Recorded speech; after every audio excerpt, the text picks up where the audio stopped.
I just did an installation of 2 compressors for an onboard air system. After I got done with the installation, I recognized there were several problems that I wanted to improve. One of which was the air intake filtration was poor in the native compressors, and the other one was the compressors started immediately upon the engine starting, and I didn't want that to happen. And this is how I solved those 2 problems.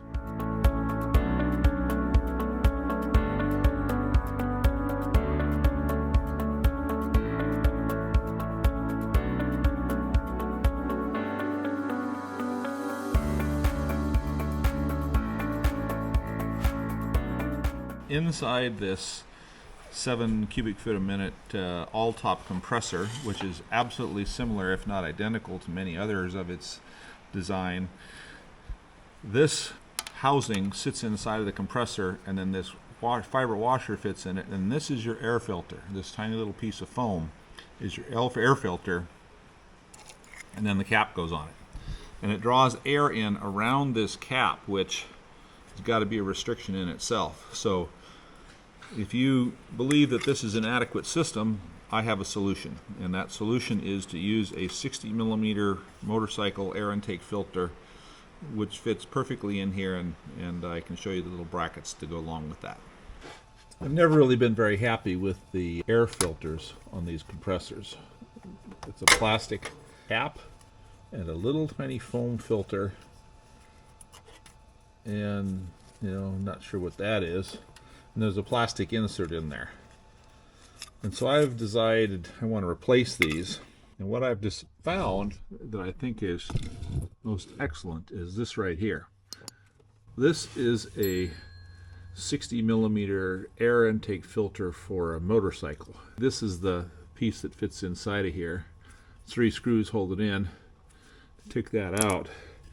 And this thing fits in here fairly snugly.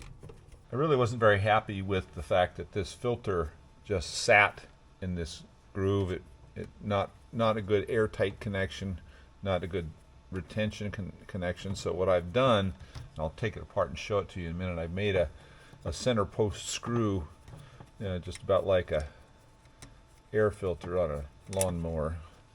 You take the wing nut off, and you can see that the center post is attached to an aluminum bracket that uses 2 of the original screws that hold the plastic mount in there. There's a couple projections of cast aluminum there that I had to break off in order for that mount to fit. You could probably do it without doing that if you made this mount a little bit higher. I just grabbed a piece of material and just started making it. I need to use 2 hands here too.